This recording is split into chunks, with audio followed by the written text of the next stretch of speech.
नमस्कार साथियों, आज की कंटेंट डिस्कशन में मैं BSc second year thermodynamics book से टॉपिक ले रहा हूँ। इससे पहले के लेक्चर में हमने मैक्सवेल का वेग वितरण नियम पढ़ा था। उसमें हमने एवरेज स्पीड की बात करी थी, उसमें हमने मोस्ट प्रोबेबल स्पीड की बात करी थी और रूट मीन स्क्वायर स्पीड की बात की थी। अब मैं मैक्सवेल वेलोसिटी डिस्ट्रीब्यूशन लॉ को एनर्जी डिस्ट्रीब्यूशन लॉ के रूप में देखना चाहता हूँ इन टर्म्स ऑफ एनर्जी। वो जो वेग वितरण नियम था वो इन टर्म्स ऑफ वेलोसिटी था, उसका हम फॉर्मेटिंग सिस्टम बदल रहे हैं। केवल वो वेलोसिटी फॉर्मेट में था, हम उसको एनर्जी फॉर्मेट में लिखना चाह रहे हैं और जो भी उसके कंक्लूजन है वो बाद में हम बात कर ही लेंगे। तो पहले हम वेलोसिटी डिस्ट्रीब्यूशन फंक्शन लिख लेते हैं। आपको टॉपिक रहेगा हमारा आज मैक्सवेल्स एनर्जी डिस्ट्रीब्यूशन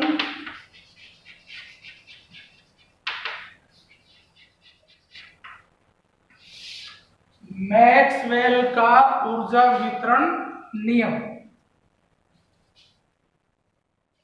इसको वेग वितरण नियम को हमको एनर्जी के फॉर्मेट में लिखना है, बस इतना ही अंतर है। बाकी ये वेलोसिटी डिस्ट्रीब्यूशन लॉ जैसा ही है। वेग वितरण नियम क्या था? वेग वितरण नियम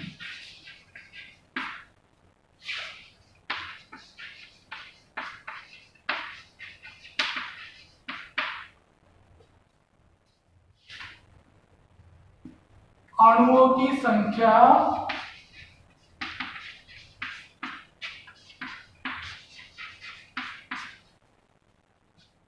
मैक्सवेल का वेग वितरण नियम क्या कहता है? उन अणुओं की संख्या बताता है जिनकी वेलोसिटी c तथा c प्लस dc रेंज में है। तो अणुओं की संख्या जिनका वेग परास c and c plus dc है, c अणुओं के वेग को डिफाइन करता है। वो हम पढ़ चुके थे, क्या था? 4 पाई m अपॉन 2 पाई के टी की पावर 3/2 e की power minus mc square upon 2 के टी c स्क्वायर dc। ये वेलोसिटी डिस्ट्रीब्यूशन लॉ था मैक्सवेल का। अब हम इस मैक्सवेल वेग वितरण नियम को एनर्जी के फॉर्मेट में बदलना चाहते हैं। तो आपको ये भी पता है कि मैक्सवेल ने केवल काइनेटिक थ्योरी ऑफ गैसेस की बात की थी। केवल काइनेटिक एनर्जी रिप्रेजेंट केवल अणुओं की काइनेटिक एनर्जी का रिप्रेजेंटेशन होगा, पोटेंशियल एनर्जी नहीं होगी। ये हमने उसके पोस्टुलेट में भी पढ़े थे। तो अणुओं की गतिज ऊर्जा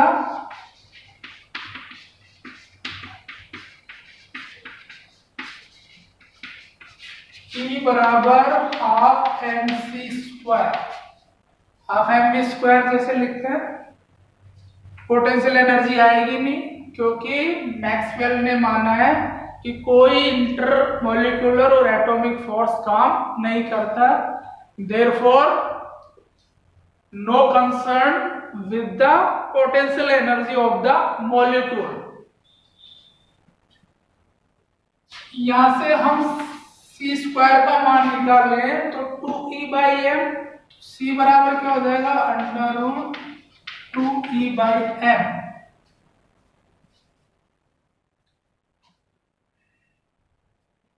इसको मैं अगर वेलोसिटी के सापेक्ष अवकलन कर दूं तो de upon dc is equal to कितना आ जाएगा?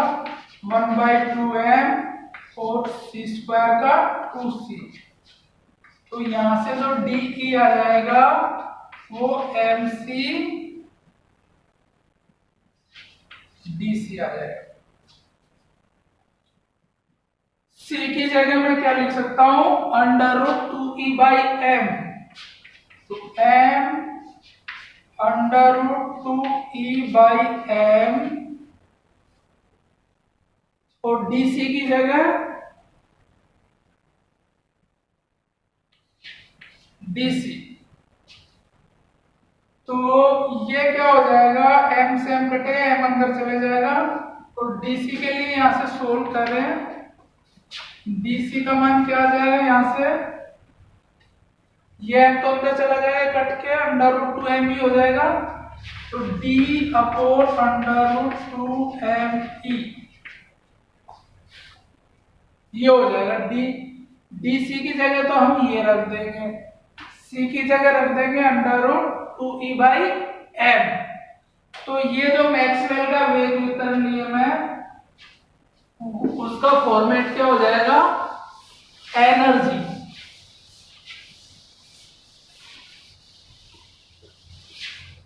तो रख लेते हैं, तो dnc की जगह तो dne होगा,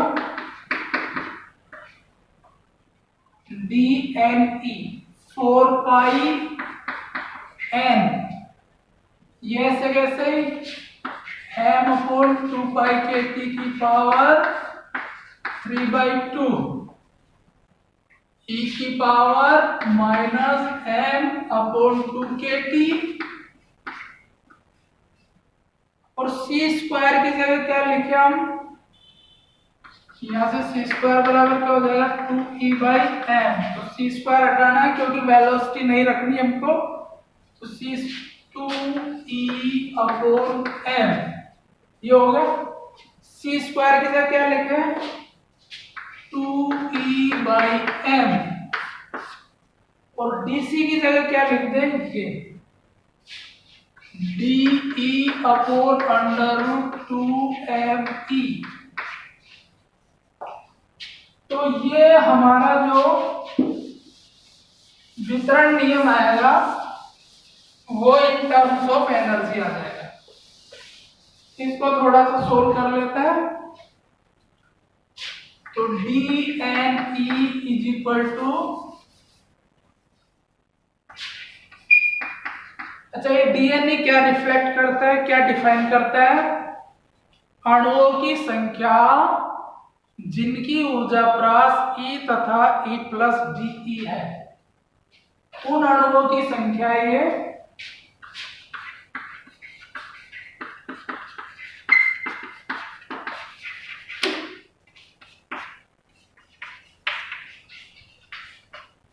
जिनकी ऊर्जा प्रास E प्लस de है। तो dne is equal to 4 pi n m upon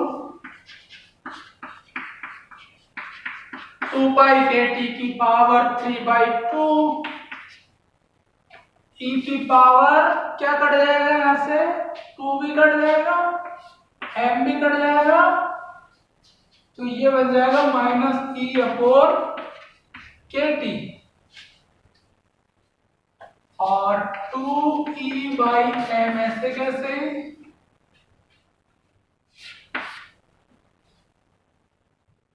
one upon under root 2me de। Therefore dne is equal to, ये कटेगा तो अंडर रूट 2 बच जाएगा, यहाँ पे अंडर रूट 2 ये कट गया, m भी पूरा कट जाएगा और ये m कट जाएगा क्योंकि m की पावर 3/2 है ये। तो हमारे पास जो बच गया 4 पाई n 1 अपॉन 2 पाई की पावर 3/2 कर लेते हैं और 1 अपॉन के टी की पावर 3/2।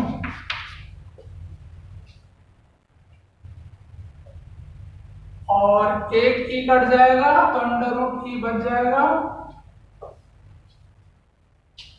तो √2 आ जाएगा और √e या e की पावर हाफ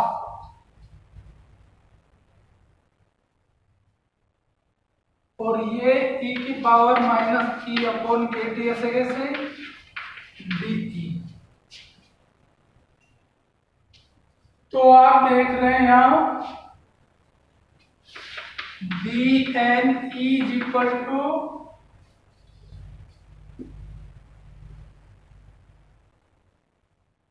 ये पाई की पावर 3/2 एक पाई ये है तो कितना बच जाएगा 4 √2 एंड √2 ये वाला पाई की पावर कितनी बचेगी हाफ और 1/kT की पावर कितनी बच जाएगी 3/2 और ये ऐसे कैसे e की power half exponential -e/kT de।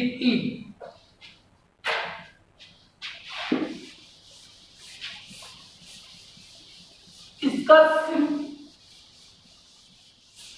Simplified form प्राप्त करना चाहते हैं हम तो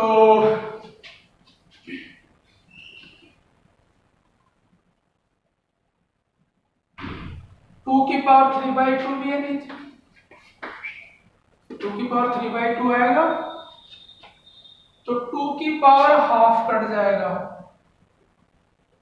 2 की पावर हाफ इससे कट जाएगा बच जाएगा 2 तो ये बच जाएगा 2 तो हमारा जो डीएनई या अणुओं की संख्या जिनकी ऊर्जा E तथा E+DE रेंज में है वो आगे 2n अपॉन पाई की पावर हाफ 1/kT की पावर 3/2 E की power half exponential -e/kT de।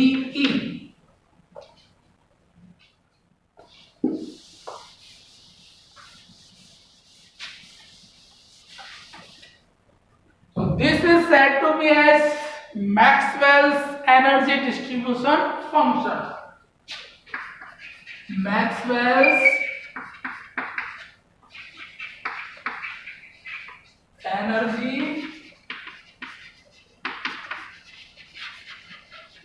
distribution function. Probability कैसे निकाल सकते हैं E is equal to dne/n क्या हो जाएगा n हो रहा जाएगा 2/पाई की पावर हाफ 1/kT की पावर 3/2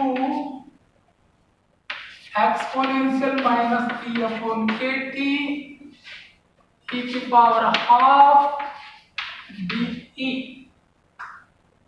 ये प्रोबेबिलिटी हो जाएगी उन अणुओं की जिनका वेग जिनकी एनर्जी रेंज E तथा E+DE है।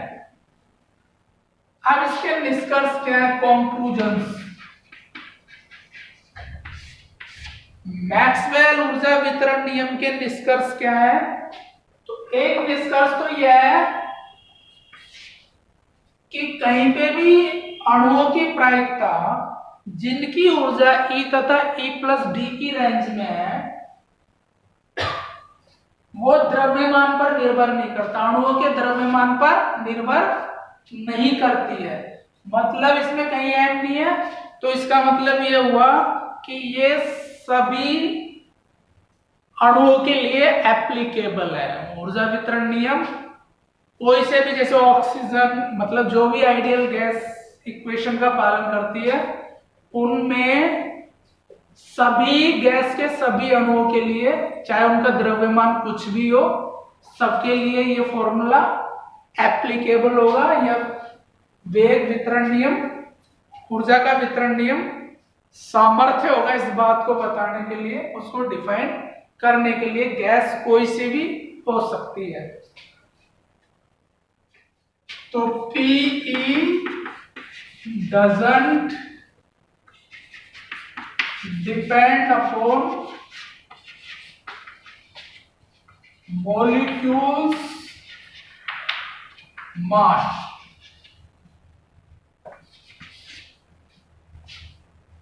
दूसरा क्या है कि एनर्जी जब बहुत छोटी है, E is very very less than kT है,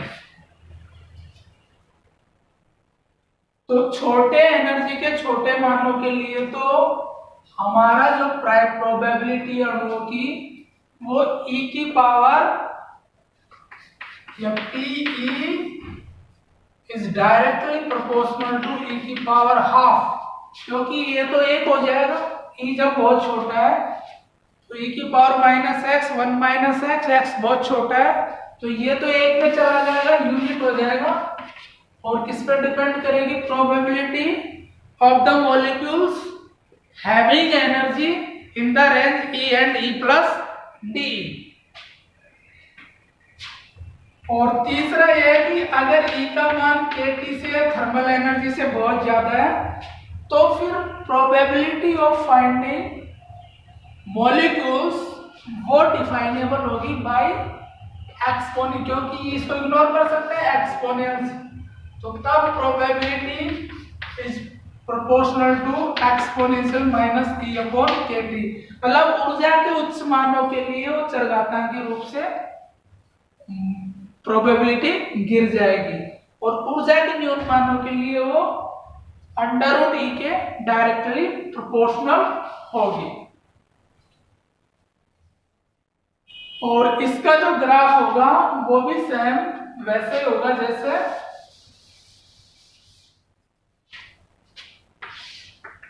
जैसे E अपॉन kT और D N E over D में हम ग्राफ प्लॉट करें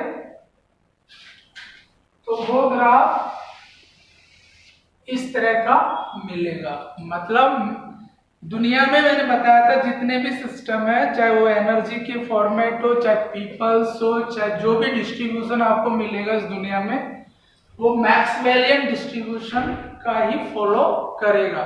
इसके आगे वाले लेक्चर में हम बात करेंगे कि मोस्ट प्रोबेबल एनर्जी क्या होती है और एवरेज एनर्जी कितनी होगी, वो नेक्स्ट लेक्चर में बात करेंगे। आज के डिस्कशन के लिए इतना ही। Thank you very much.